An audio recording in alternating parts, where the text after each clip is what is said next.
Certo, então hoje vamos discutir o plano de Putin para destruir o Império Americano. Na última aula, discutimos que Putin ama seu país, a Rússia, e acredita que o consumismo ocidental corrompeu sua nação. E ele reconhece que a fonte do consumismo ocidental é o Império Americano. Portanto, para libertar completamente seu povo, ele precisa destruir o Império. E, historicamente, impérios morrem quando três coisas acontecem ao mesmo tempo, junta. A primeira é o movimento de sobreextensão. E essa é a principal razão pela qual os impérios morrem, quando lutam em muitas guerras ao mesmo tempo. E o motivo pelo qual eles se sobrecarregam é a arrogância. E o que é arrogância na estratégia militar é a ideia de cegueira. Então você fica cego para o fato das suas próprias limitações. Você fica cego para a estratégia dos seus oponentes. Você fica cego para o panorama geopolítico geral. Você simplesmente está cego. No exemplo, a estratégia americana atualmente é onde os Estados Unidos estão enfrentando a Rússia na Ucrânia, onde estão lutando contra o Hamas em Israel. E há uma ameaça do Irã no horizonte, mas por algum motivo, a maioria dos formuladores de políticas americanos acredita que a verdadeira ameaça é a China. Precisamos nos preparar para a China no Estreito de Taiwan. Ok, eventualmente a China vai invadir Taiwan e precisamos estar prontos. Agora, nesta semana, os Estados Unidos também anunciaram tarifas massivas sobre veículos elétricos chineses.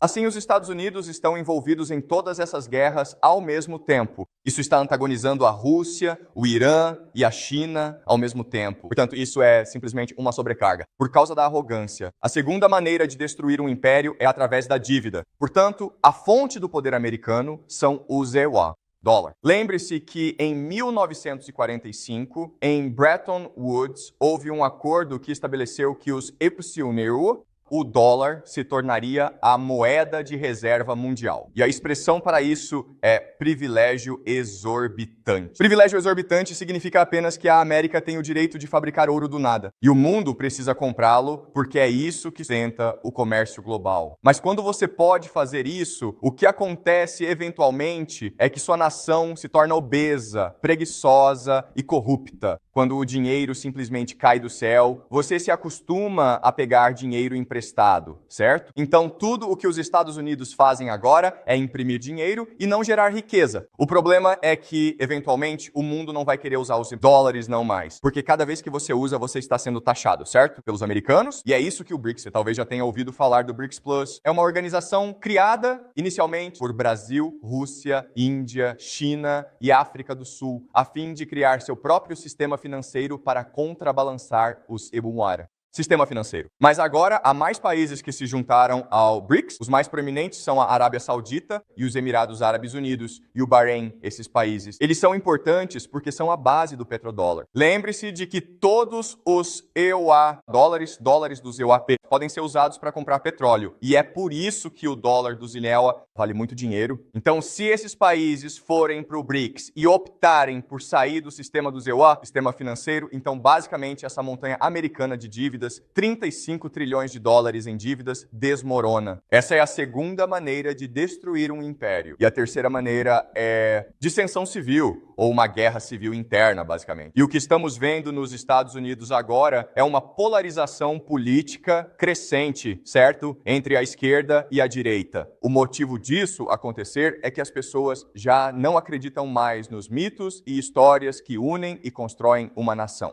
Certo, hoje em dia, os jovens já não acreditam mais que os Estados Unidos sejam a fonte do bem neste mundo. Um exemplo do porquê isso está acontecendo é, claro, porque Israel, neste momento, está cometendo genocídio em Gaza. Neste momento, Israel está atacando Rafah e está matando muitas crianças. A maioria das pessoas que estão morrendo nesta guerra são crianças. E os Estados Unidos não estão fazendo nada para impedir isso. Na verdade, são os Estados Unidos que estão fornecendo todas as armas para Israel. Assim, os jovens estão se voltando contra a ideia da América como o império do bem. E existe uma estatística incrível. 1/4 dos jovens americanos agora acredita que Osama Bin Laden era um cara bom, ok? E sabe, quando eu era criança, Osama Bin Laden era considerado Satanás porque ele era o responsável pelo terrorismo em todo o mundo e pelos ataques de 11 de setembro, ok? Mas isso apenas demonstra que as ideias e os mitos que unem o país estão se desfazendo. E é isso que está causando a desintegração do país. Assim, quanto mais os Estados Unidos se comprometem com outros assuntos, mais dívidas criam e mais discórdia civil geram. Então é assim que se destrói um império. Quando as três coisas chegam a um ponto crítico, quando a situação se torna insustentável, o império morre. E o resultado mais provável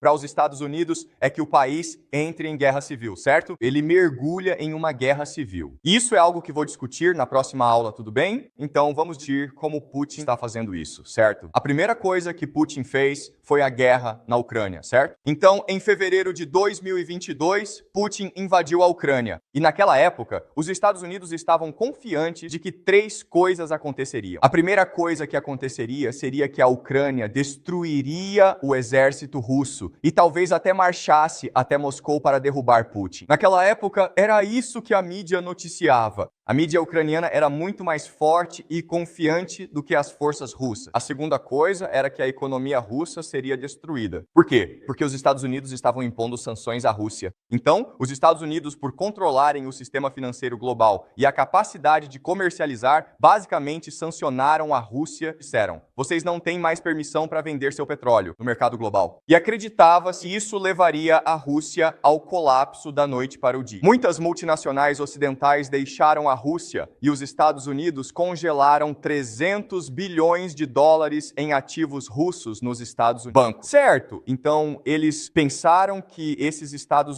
os Estados Unidos pensaram que essas sanções destruiriam a economia russa. Certo, essa é a segunda coisa que eles achavam que ia acontecer. E a terceira coisa que aconteceria seria que isso tornaria a OTAN muito mais forte e unida. Isso transformaria a Rússia em um estado pária. Quero dizer, ninguém jamais desejaria se associar à Rússia novamente, certo? Então essa era a discussão naquela época e continua sendo hoje. O que vimos foi o que aconteceu exatamente o oposto. Ok, então em primeiro lugar, a Rússia basicamente venceu a guerra e venceu por causa do desgaste, certo? A Ucrânia perdeu talvez 500 mil homens nesta guerra. Portanto, eles não têm mais mão de obra. Se você não tiver mão de obra, não conseguirá travar esta guerra. Então, basicamente, esta guerra já está perdida. E a Rússia é dominante. A Rússia basicamente alcançou os seus principais objetivos estratégicos, que são basicamente a região de Donetsk, no leste da Ucrânia. Em segundo lugar, não só a economia russa não foi destruída, como está indo extremamente bem. E o motivo disso é que, no fim das contas, todas as economias, China, Índia, Europa, África, Oriente Médio, todas precisam de recursos para que suas economias funcionem. Você precisa de petróleo, você precisa de comida, e a Rússia tem muito petróleo e comida. E é por isso que os países têm ido até a Rússia e feito acordos paralelos. Além disso, a Rússia tem feito uma transição para uma economia de guerra, então sua base industrial tem aumentado. Portanto, no geral, a economia tem ido muito melhor. As sanções não têm funcionado. Em terceiro lugar, a OTAN se tornou mais dividida e menos unida. Por quê? Porque a Alemanha, que é o país mais poderoso da Europa atualmente, é completamente dependente dos recursos russos para impulsionar sua economia. É assim que a economia alemã funciona. É uma economia baseada na manufatura. Ela utiliza gás russo barato, transforma isso em carros e vende para a China. Mas os Estados Unidos explodiram o gasoduto Nord Stream, que basicamente entregava gás da Rússia para a Alemanha e estão impondo uma guerra comercial contra a China. Então, basicamente, a economia alemã está prestes a colapsar. E os alemães estão muito irritados com isso. Então, a guerra na Ucrânia tem sido um enorme sucesso para Putin. Isso realmente mostrou que a América é um tigre de papel, além de estar criando muita dissidência civil nos Estados Unidos. Porque a maioria dos americanos está se perguntando: por que estamos dando à Ucrânia centenas de bilhões de dólares, enquanto nosso povo nem sequer tem seguro de saúde? Nosso povo está sofrendo e estamos dando centenas de bilhões de dólares para a Ucrânia. Outra coisa que essa guerra na Ucrânia expôs é que o Império Americano está sobrecarregado. E o que quero dizer com isso é que, para fornecer armas à Ucrânia, o que os Estados Unidos estão fazendo basicamente é pegar sistemas de armas que estão no Japão, na Coreia do Sul, em outros lugares, e entregá-los à Ucrânia. Ou seja, os Estados Unidos não estão fabricando mais armas, apenas estão pegando sistemas de armas que têm em outros lugares e transferindo para a Ucrânia. Portanto, os Estados Unidos estão seriamente sobrecarregados. E claro, ao dar todo esse dinheiro para a Ucrânia, isso está fazendo a dívida americana aumentar. E depois que a Ucrânia perder a guerra, essa dívida será perdida porque a Ucrânia não poderá pagá-la de volta. Logo após a guerra da Ucrânia, o que aconteceu em seguida foi que, em 7 de outubro outubro do ano passado, lembre-se que o Hamas lançou um ataque contra Israel que matou cerca de 1.000 pessoas. E Israel respondeu atacando Gaza. E ao fazer isso, isso ajudou Putin e prejudicou os Estados Unidos. Principalmente, antes de tudo, por diminuir o prestígio americano, certo? Porque os Estados Unidos, neste momento, estão ajudando Israel a cometer genocídio. Então, basicamente, o mundo inteiro está se voltando contra os Estados Unidos. Até mesmo os jovens nos Estados Unidos estão se voltando contra o próprio país. Você sabe, esses protestos universitários nos Estados Unidos só vão aumentar no outono, certo? E o outro problema é que a América, os Estados Unidos demonstraram que não conseguem controlar Israel. De fato, há quem diga que Israel agora controla os Estados Unidos. E a terceira coisa é que esta guerra ameaça explodir em todo o Oriente Médio. O Irã pode entrar na batalha a qualquer momento. O Hezbollah pode entrar na batalha pelo norte. É um barril de pólvora, é como um lago de gasolina, prestes a ser incendiado. Portanto, os Estados Unidos estão muito extensos, ok? Portanto, é perfeitamente possível argumentar que Putin tinha conhecimento prévio sobre o ataque do Hamas ou que ele até mesmo tenha agido para incentivá-lo diretamente, ok? Porque o principal vencedor do ataque do Hamas é, obviamente, Vladimir Putin e o perdedor é os Estados Unidos. Ok, até aqui tudo faz sentido? Tudo bem. Então, vamos falar sobre o futuro, ou quais são as previsões para o futuro.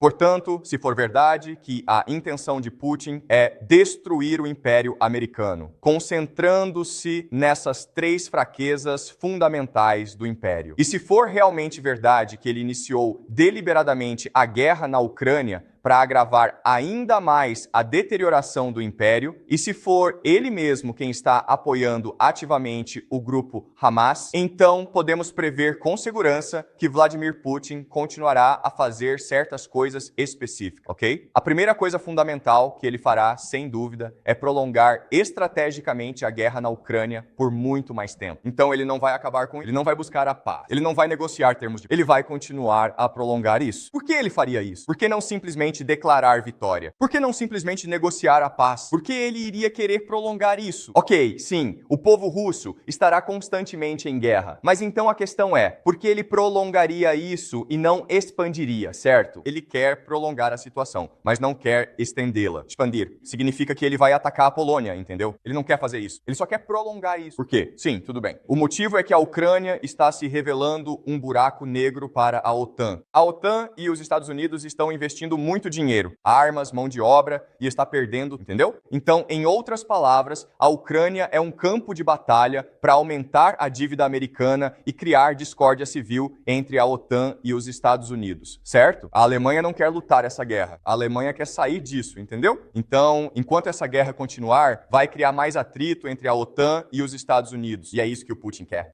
Mas se o Putin atacar a Polônia, então toda a OTAN será forçada a lutar contra ele. Faz sentido? Então ele não quer expandir a guerra, ele só quer que a guerra mantenha o status quo e que ela se arraste. Então essa é a primeira previsão. A segunda é que, para controlar a situação na Ucrânia, ele precisa que os Estados Unidos entrem em outra guerra. Ele precisa distrair os Estados Unidos e a distração será o Irã.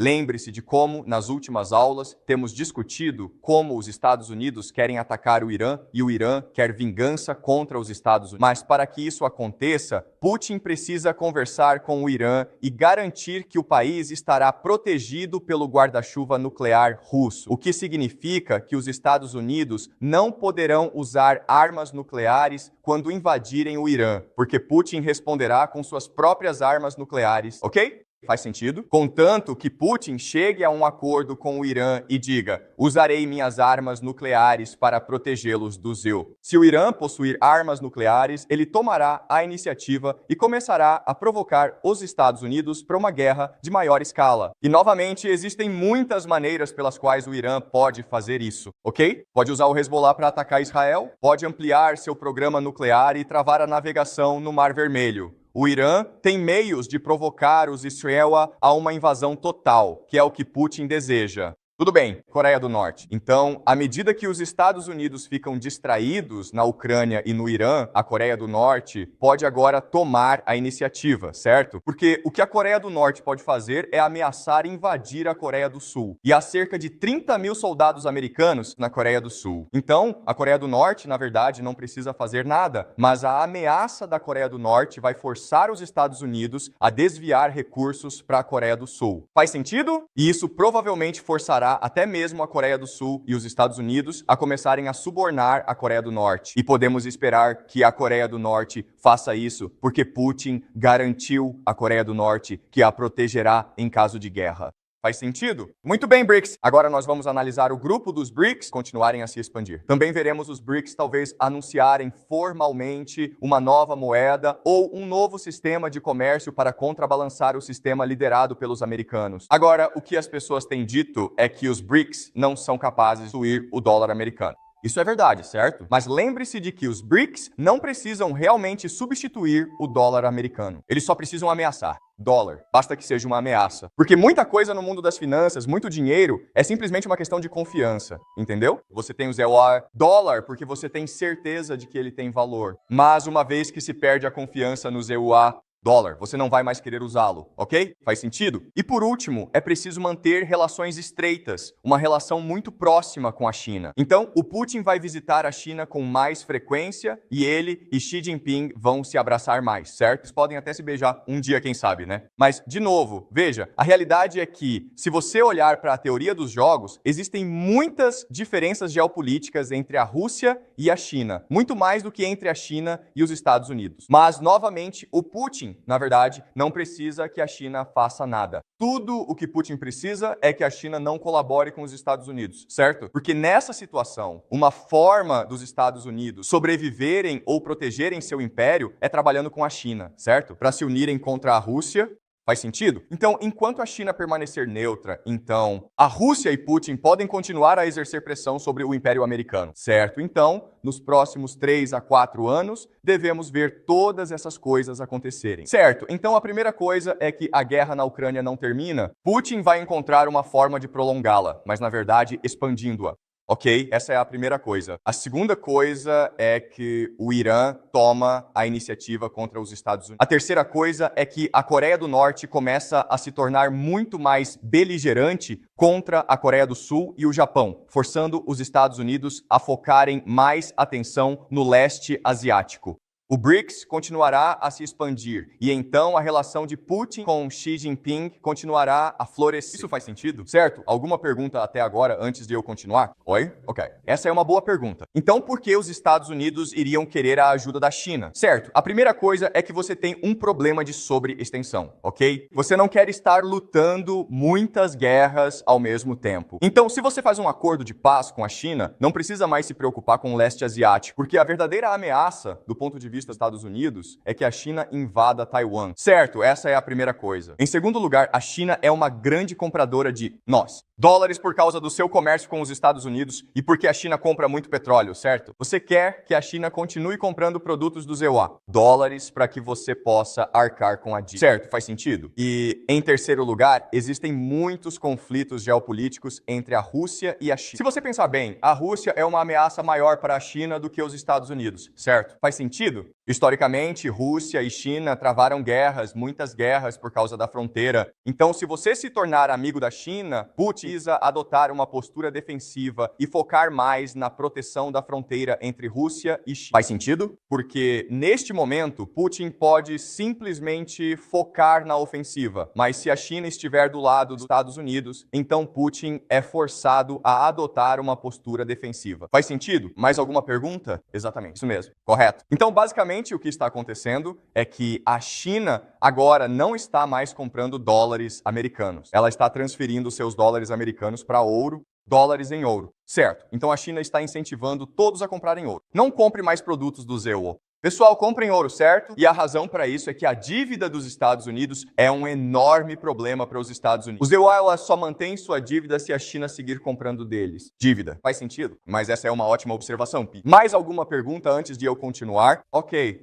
Então Jack fez uma ótima pergunta. Tudo bem. Faz sentido que a China e os Estados Unidos sejam amigos, certo? Porque a China exporta muitas commodities para os Estados Unidos. Os Estados Unidos são um mercado enorme. Os Estados Unidos também fornecem muita tecnologia para a China, certo? Jack fez uma pergunta. Por que a China gostaria de ser amiga da Rússia? E a resposta é porque a China, neste momento, se sente ameaçada pelos Estados Unidos. Os Estados Unidos estão lançando uma guerra econômica contra a China. E se você olhar para um mapa, a China está cercada pelo ZEUA. bases militares. E o problema é que a China precisa importar petróleo e alimentos para sustentar sua economia. Faz sentido? Portanto, se os Estados Unidos impuserem um embargo contra a China entrará em colapso. Ou seja, a China precisa abrir novas rotas comerciais e o melhor parceiro neste momento é a Rússia, porque ela tem muito acesso à energia e petróleo. Então, agora, a situação na China é que os formuladores de políticas chineses sabem que a situação no país está terrível. A economia entrou em colapso, a demografia entrou em colapso. A China é completamente dependente do mundo para petróleo e alimentos. A China está extremamente vulnerável neste momento. Se os Estados Unidos disserem ao mundo que a China é nossa inimiga, então a China não terá escolha a não ser encontrar um novo aliado. E, infelizmente, o único amigo que a China tem neste momento é a Rússia. Faz sentido? Então,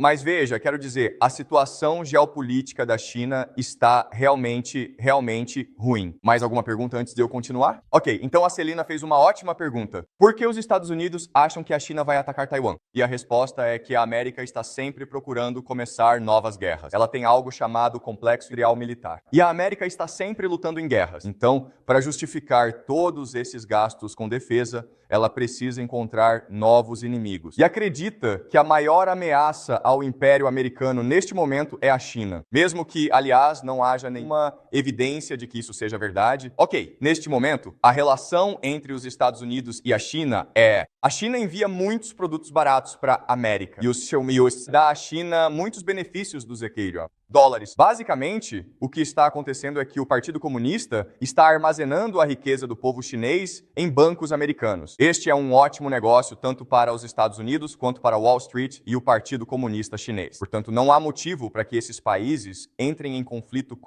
entre si, porém, infelizmente, os formuladores de políticas americanas sempre precisam de um inimigo para justificar a incrível quantidade de dinheiro que gastam em defesa, ok? Faz sentido? Certo? Mais alguma pergunta antes de eu continuar? Com licença? Eu não entendi a pergunta. Você pode repetir? Os Estados Unidos...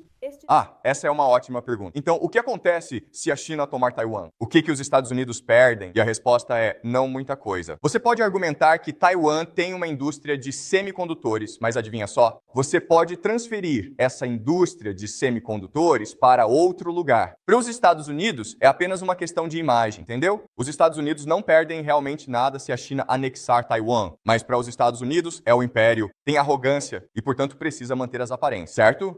Faz sentido? Tudo bem, tudo bem. Então, este é o plano estratégico de Vladimir Putin para conseguir destruir o Império dos Estados Unidos da América.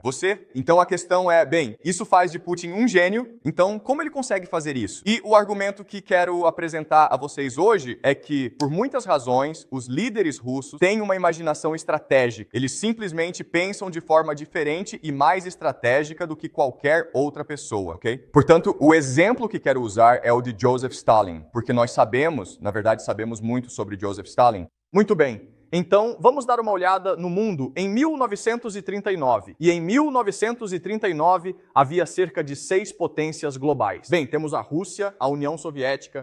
Ok, existe o Japão, existem os Estados Unidos, o Reino Unido, a Grã-Bretanha, o Império Britânico, a Alemanha e a França, certo? Então, este é o mapa do mundo em 1939. Agora vamos falar sobre cada país. Os Estados Unidos estão longe e são neutros. Eles não gostam de envolver nos assuntos da Europa, mas estão sofrendo com a Grande Depressão. Sua economia entrou em colapso. O Japão, o Império Japonês, é uma máquina de guerra, mas o problema do Japão é que ele é completamente dependente de importações, certo? Ele precisa de petróleo para seu império, sua máquina de guerra, e há apenas 2 fontes de petróleo próximas. Existe o extremo oriente da União Soviética e também o sudeste asiático, certo? Agora, o Japão está obtendo a maior parte do petróleo dos Estados Unidos, mas os Estados Unidos estão irritados com o Japão. Por que os Estados Unidos estão irritados com o Japão? Vocês sabem? Exatamente, certo? Porque o Japão invadiu a China e os Estados Unidos não querem isso. Então, é muito provável que os Estados Unidos eventualmente cortem todas as exportações para o Japão. E assim, o Japão tem uma escolha. Você pode invadir aqui ou pode invadir ali. Mas Mas essas são as suas duas opções, certo? Esse é o Japão. Você pode invadir a União Soviética ou o Sudeste Asiático, certo? A União Soviética é um país comunista e nos últimos 20, 30 anos tem se esforçado muito para se industrializar. Mas é difícil se industrializar porque, em primeiro lugar, ninguém quer negociar com a União Soviética, certo? Então eles não conseguem obter recursos. A União Soviética ainda é, em grande parte, uma nação agrícola. E a União Soviética realmente não tem tanta tecnologia e expertise, certo? Não tem tanto capital humano assim. Então, a União Soviética é um país enorme, é o maior país do mundo, é um império. Mas em termos de tecnologia de manufatura, está atrás do Ocidente. Agora, na Europa, há 3 nações. Você tem França, Alemanha e Reino Unido. O Reino Unido é um império. Ele tem colônias ao redor do mundo todo. A Alemanha perdeu a Primeira Guerra Mundial e por isso tem que pagar todas essas reparações ao Reino Unido e à França. E agora Hitler está no poder. E Hitler está determinado a reunir a Alemanha, certo? Porque a Alemanha perdeu muita terra por causa da Primeira Guerra Mundial, certo? Então ele quer reunir a Grande Alemanha, certo? Essa é a ambição dele. Não é conquistar o mundo, é reunir a Alemanha, certo? Então você tem a França, que é a mais fraca de todas essas potências, mas ainda assim tem um império, certo? Então, olhando para um mapa em 1939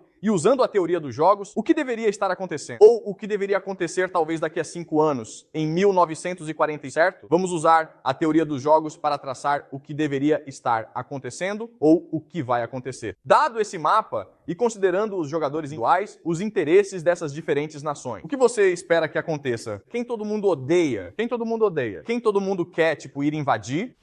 Por quê? Porque todo mundo quer invadir a União Soviética? Ok, sim. Em primeiro lugar, ela tem muitos recursos. Não é tão forte assim. Ok, essa é a primeira razão. Mas, na verdade, existe uma razão melhor para todo mundo querer atacar a União Soviética. Por quê? O que está acontecendo internamente nos Estados Unidos agora? A Grande Depressão. Qual ideologia representa uma ameaça para o governo americano? Comunismo. Ok, você entende? Então, existe um movimento comunista global nos anos 1930 que é muito, muito poderoso. Na verdade, nos anos 1930, e vocês não sabem disso, mas os Estados Unidos estavam à beira de uma revolução, certo? Os comunistas poderiam ter tomado o poder nos Estados Unidos a qualquer momento se o país não tivesse conseguido estancar a sangria econômica que estava ocorrendo. Tudo bem? Então, todos tinham medo do comunismo. O Japão adoraria ter invadido a União Soviética porque o Japão odeia o comunismo e a União Soviética tem muito petróleo, certo? E eis que surge o Japão. A Alemanha adoraria destruir a União Soviética porque os nazistas odiavam quem mais? Quem os nazistas odiavam mais quem? Por que eles odeiam os judeus? O que Hitler acreditava sobre os judeus? Eles controlam a economia global, mas há um motivo maior para ele odiar os judeus. Qual o problema com eles? Vocês não sabem disso, mas eles eram todos comunistas. Hitler achava que todos os judeus eram comunistas. Então Hitler odiava, antes de tudo, o comunismo. O nazismo odiava mais o comunismo do que qualquer outra coisa. Por isso Hitler queria invadir a União Soviética. E quanto à França e ao Reino Unido?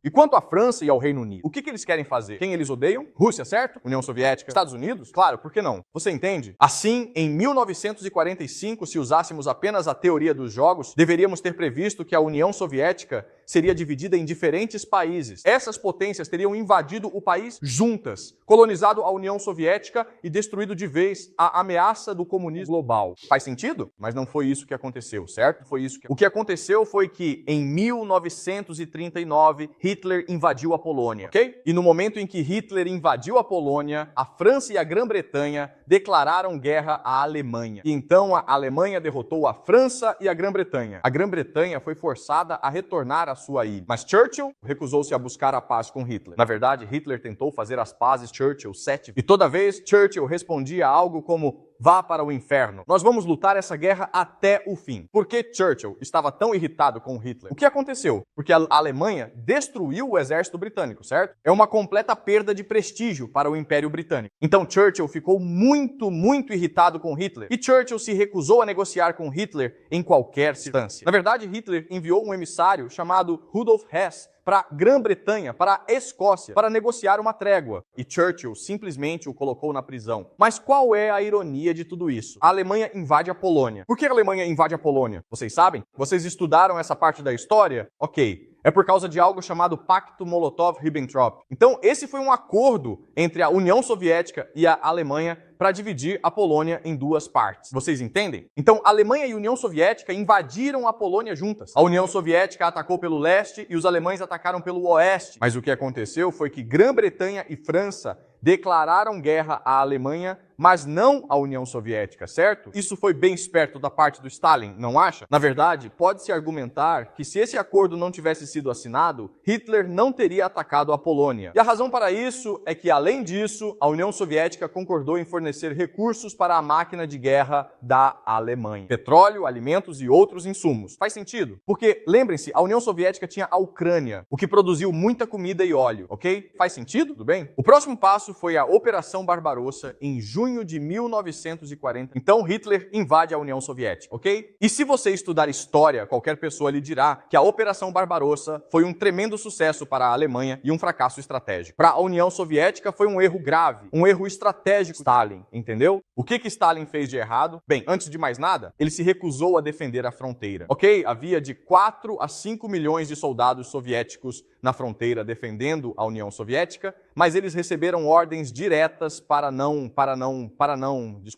receberam ordens diretas para não provocar os alemães, entendeu? Se os alemães atirarem em você, não retribua o fogo. E por causa dessa ordem, o exército alemão, que tinha cerca de 2 a 4 milhões de soldados, conseguiu atravessar a fronteira e quase chegar a Moscou. Esse foi um grande erro por parte de Stalin. O segundo é que Stalin ignorou a inteligência. Havia muitas informações de inteligência dizendo que a Alemanha iria invadir a União Soviética. Como você poderia esconder o fato de que tem 4 milhões de soldados reunidos para atacar a União Soviética, certo? Então, havia muita informação chegando a Stalin e dizendo a ele, olha, os alemães estão vindo. E Stalin disse, não, eu me recuso a acreditar nessa inteligência. Na verdade, houve casos de soldados alemães que desertaram do exército alemão, atravessaram o rio a nado até o lado soviético e disseram aos soviéticos, ei, meus camaradas, todo o exército está prestes a atacá-lo. E os soviéticos fuzilaram esses soldados alemães porque pensavam que eles eram espiões, ok? Assim, Stalin ignorou os serviços de inteligência. A terceira coisa que Stalin fez foi, antes do início da guerra,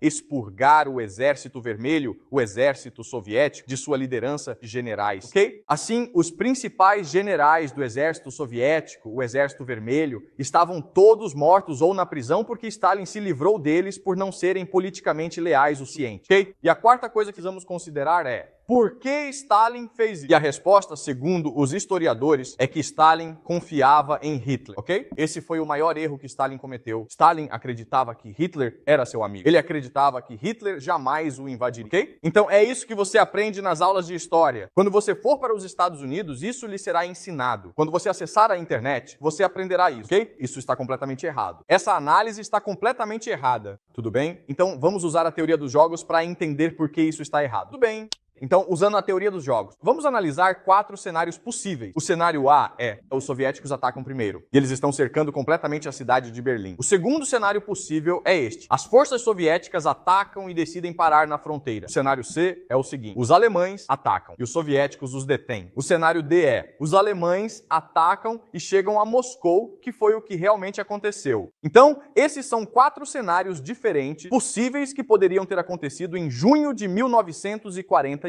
Lembre-se de que havia de 4 a 5 milhões de soldados soviéticos na fronteira. O que eles estavam fazendo lá? Eles estavam prestes a atacar a Alemanha. Os soviéticos tinham um plano para atacar a Alemanha, mas os alemães atacaram primeiro, certo? Então, vamos olhar para esses 4 cenários possíveis e ver o que acontece. O primeiro cenário é, os soviéticos atacam a Alemanha primeiro e chegam a Berlim. O que acontece agora? O que acontece agora? O que todos os outros países fazem? Sim, você entende? Stalin chega a Berlim, boom, o Japão vem do leste. Rússia e Grã-Bretanha vêm em auxílio da Alemanha. Os Estados Unidos vêm em auxílio da Grã-Bretanha. O mundo inteiro se une contra a União Soviética, ok? Então, o que aconteceria nessa guerra? A União Soviética perde esta guerra. Você entende? Ok? Agora, vamos analisar a letra B. Os soviéticos invadem, mas os alemães os detêm na fronteira, ok? E agora, o que acontece?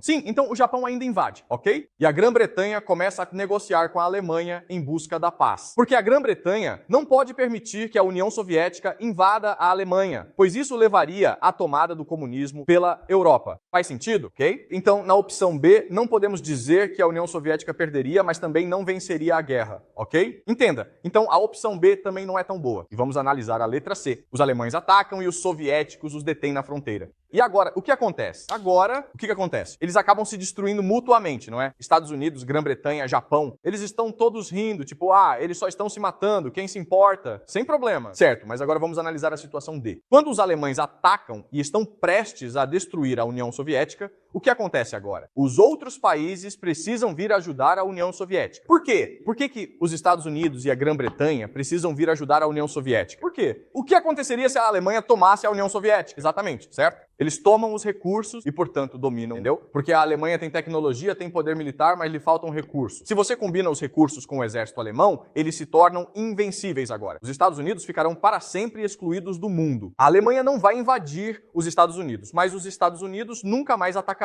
a Alemanha. Isso faz sentido? Então, o que acontece é que, depois que os soviéticos são invadidos, depois que os alemães invadem e o exército soviético é destruído, os Estados Unidos imediatamente dão muita ajuda à União Soviética, certo? É o que chamamos de arrendamento de terreno. De 1941 a 1945, os Estados Unidos deram 200 bilhões de dólares à União Soviética de graça, ok? Forneceu armas, recursos, tecnologia e alimentos. Basicamente, o que os Estados Unidos fizeram foi industrializar a União Soviética. Faz sentido? Foi isso que os Estados Unidos fizeram. A União Soviética não conseguiu se industrializar sozinha, mas os Estados Unidos a ajudaram a se industrializar. Vamos dar uma olhada no caso de Langley, ok? Armas. Os Estados Unidos forneceram à União Soviética 1/3 de toda a munição utilizada na guerra. 1/3 de todos os explosivos. Metade de todas as aeronaves. 14 mil aviões. Metade de todos os tanques. 13 mil, ok? Recursos. Os Estados Unidos forneceram petróleo e alimentos, 80% de todo o cobre, 55% do alumínio e do aço, ok? Tecnologia. Os Estados Unidos deram à União Soviética tecnologia de rádio, comunicações por rádio, ferrovias, transporte, indústria pesada e muita comida, ok? Em outras palavras,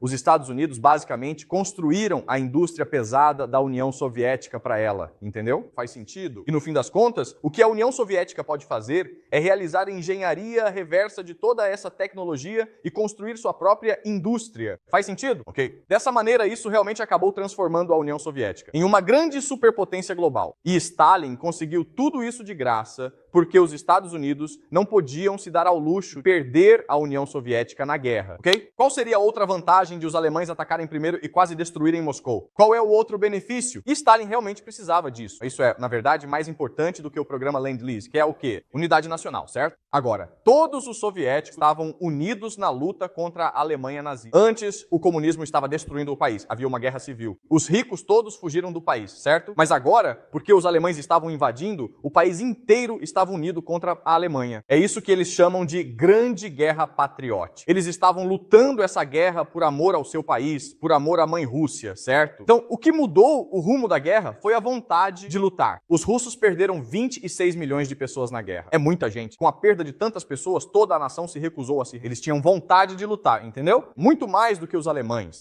Faz sentido? Ok? Então, nas aulas de história, você aprende que a Operação Barbarossa provou que Stalin não era um gênio da estratégia, que ele foi manipulado por Hitler, mas se você fizer uma análise pela teoria dos jogos, esse foi o melhor resultado possível para a União Soviética, certo? Em 1939, o mundo deveria ter se unido contra a União Soviética, mas o que aconteceu foi que o mundo se uniu contra a Alemanha nazista e deu à União Soviética a tecnologia, o dinheiro e os recursos para se tornar uma superpotência global, certo? Faz sentido? E porque a União Soviética se tornou uma superpotência global, ela conseguiu transformar a China em um país comunista. Faz sentido? Se a União Soviética não fosse uma superpotência industrial, a China não teria se tornado comunista e Moscou não teria vencido a guerra. Então, em outras palavras, tudo isso nos mostra que Stalin era um gênio. Ele transformou uma guerra perdida em uma guerra vencida. Ok, então a última coisa que quero fazer é, tudo bem, certo? Como Stalin conseguiu fazer isso? O que torna a imaginação russa diferente da imaginação ocidental? Certo, eu diria 3 coisas. A primeira coisa é apenas intuição.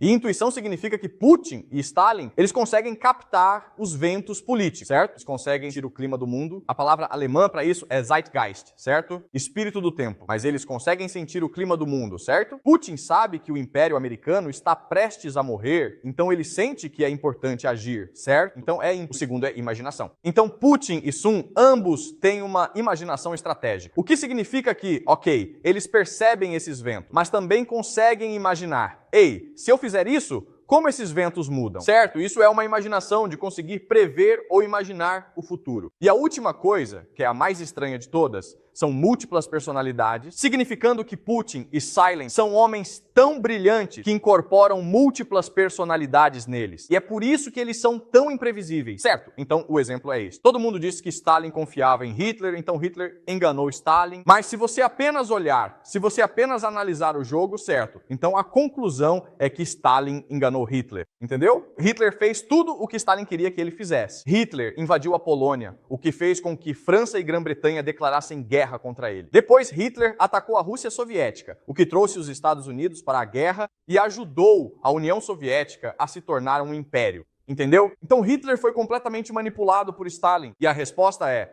então a pergunta é, como? Porque em 1941, junho de 1941, Hitler não precisava invadir a União Soviética, certo? Ele poderia ter esperado Stalin invadi-lo, então o oposto teria acontecido, certo? Então os Estados Unidos teriam entrado na guerra a favor de Hitler. E eles teriam derrotado a União Soviética, certo? Então o que convenceu Hitler a fazer a coisa mais insana e invadir a Rússia primeiro? E a resposta é, Hitler confiava em Stalin, certo? Isso faz sentido? Tudo bem, então imagine isso. Hitler e Stalin, eles estão tomando uns drinks, certo? Eles estão ambos bêbados, sentados na varanda, olhando para as montanhas e para a lua, certo? Stalin, Hitler estão conversando e tudo o que alguém precisa fazer é dizer 3 palavras. Então Hitler fica tipo, vou te invadir. Quais são essas 3 palavras? Como Stalin pode fazer Hitler invadir a Rússia? Quais são as 3 palavras que Stalin pode dizer para Hitler? Eu realmente confio em você. Eu, Joseph Stalin, confio em você. Adolf Hitler, não confio em ninguém. Eu não confio nem na minha própria mãe, mas confio em você, Hitler. Ok? Então por que Hitler invadir? Exatamente, ok? Porque Hitler agora pensa que Stalin é seu alvo. Como diz Jacques, Stalin é uma ovelha. Eu, Hitler, sou um leão. Eu sou um lobo. Você é uma ovelha. Portanto, eu te como, entendeu? Ok? Mas Stalin só podia fazer isso. Se ele tivesse múltiplas personalidades, tudo bem. Stalin tinha que ser uma ovelha na frente de Hitler. Ele não podia fingir. Ele tinha que ser. Isso faz sentido? Certo? Então isso é. Essas 3 coisas são a imaginação estratégica russa, a capacidade de sentir os ventos políticos do momento, a capacidade de profetizar e prever, a capacidade de ser múltiplo, indivíduos ao mesmo tempo. E foi assim que Stalin conseguiu vencer a Segunda Guerra Mundial. E é por isso que Putin será capaz de destruir o Império Americano. Alguma pergunta? Certo, então Sinan fez a pergunta mais importante. Por que os russos são diferentes? Certo, tudo bem. Então o problema não é a Rússia, o problema somos nós, o Ocidente, certo? Então, quando falamos sobre o Ocidente, o pensamento ocidental, ele vem do pensamento britânico. E existem 3 características distintas do pensamento britânico que são diferentes do pensamento russo, certo? Vamos comparar a filosofia britânica com a filosofia russa. A primeira grande diferença é que a filosofia britânica tende a ser restrita, enquanto a russa tende a ser ampla, certo? O motivo é que a Grã-Bretanha é uma ilha. Por isso, pensa de forma muito restrita sobre o mundo, enquanto a Rússia, que é um país enorme, qual é o maior país? Por isso, pensa de forma muito ampla sobre o mundo. E para entender a diferença, o que você faz é ler a literatura britânica e compará-la com a literatura russa, certo? As cartas russas. Você tem novo uma história de brinquedo, certo? Guerra e paz. E um coreano, você sabe, ok, esses são grandes épicos. E então, a literatura britânica. Você tem Jane Austen, Thomas Hardy, eles são ótimos, certo? Mas eles têm um foco muito restrito. Então, essa é a primeira grande diferença. A segunda grande diferença é que a filosofia britânica acredita na ideia do empirismo, certo? O empirismo é uma filosofia desenvolvida pelo filósofo britânico David Hume. E a ideia é que só podemos conhecer aquilo que experimentamos. Só podemos conhecer aquilo que vemos, certo? Então, outra palavra para empirismo é a ideia de cetismo. Seja cético em relação à filosofia abstrata. Porque nunca poderemos conhecê-la. Por exemplo,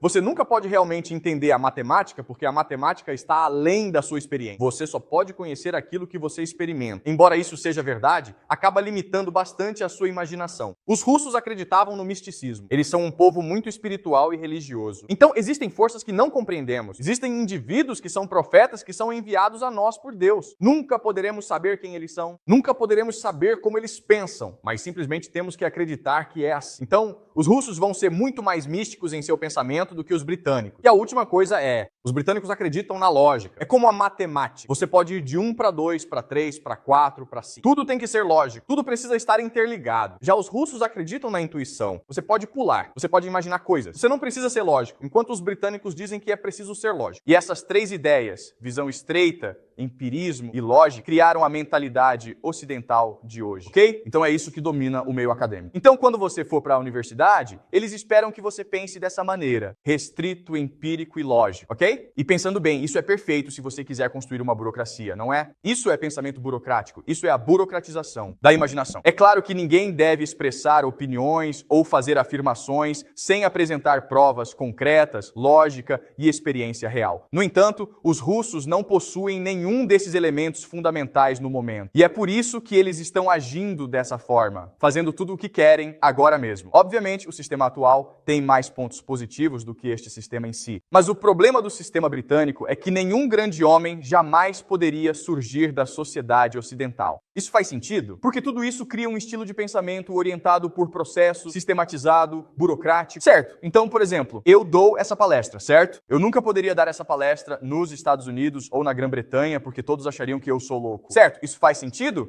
Eles diriam, qual é a sua evidência para isso? Espere, você está refutando décadas de estudos sobre a Segunda Guerra Mundial? Você está me dizendo que Stalin era um gênio quando ninguém achava que ele era um gênio? Como você ousa refutar? Os milhares de estudiosos que dedicaram todo esse trabalho à pesquisa sobre a Segunda Guerra Mundial? Você entende? Tudo bem? Então, no sistema britânico, ninguém como Putin pode surgir. Mas no sistema russo, alguém como Stalin e Putin pode surgir. O problema, porém, é o que acontece se você não tiver Putin ou Stalin? Bem, então então esse sistema se torna muito fraco. Certo? Isso faz sentido? Certo. Então o sistema britânico realmente não precisa de grandes líderes, mas no sistema russo você precisa de grandes líderes. E se você for um grande líder, então você tem permissão para seguir completamente sua intuição e imaginação para fazer grandes coisas. Assim como Joseph Stalin na Segunda Guerra Mundial e o que Putin está fazendo hoje, ok? Faz sentido? Ok. Mais alguma pergunta? Essa é uma ótima pergunta, tá bom?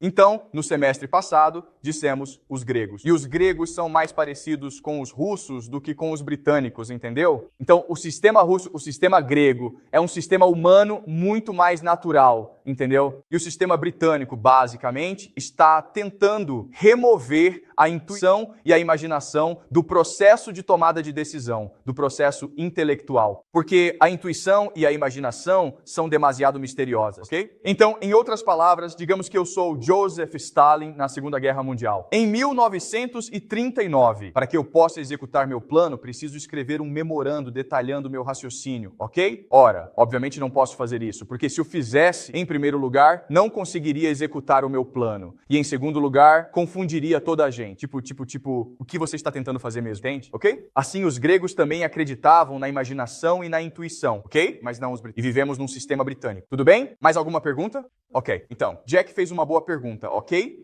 Quantos gregos influenciaram os britânicos? E a resposta é não muito, não tanto assim. Porque lembrem-se, depois dos gregos vieram os romanos eram assim, e houve uma influência romana sobre os britânicos que depois influenciaram os americanos. Ok. Então, basicamente, vivemos em um mundo romano em vez de um mundo grego, certo? Isso faz sentido? Certo? Mais alguma pergunta? Então, essa é uma pergunta muito difícil, ok? Quais são as influências na Rússia? Bem, o que os russos dirão é que são uma nação cristã, que vem de uma tradição cristã, e a tradição cristã vem de uma tradição grega, ok? Faz sentido. Então, o cristianismo, eles diriam que o cristianismo, a principal influência está correta? E o cristianismo possui alguns elementos gregos. O que os russos dizem é que o cristianismo deles é uma forma mais pura ou mais antiga do cristianismo, certo? Porque, lembrem-se, quando estudamos o cristianismo mudou ao longo dos séculos, certo? Então, basicamente, trata-se de cristianismo pré-agostinho, ok? Antes de Agostinho. Mais alguma pergunta? Certo, ótimo. Então, na próxima aula, vamos estudar a Guerra Civil Americana, ok?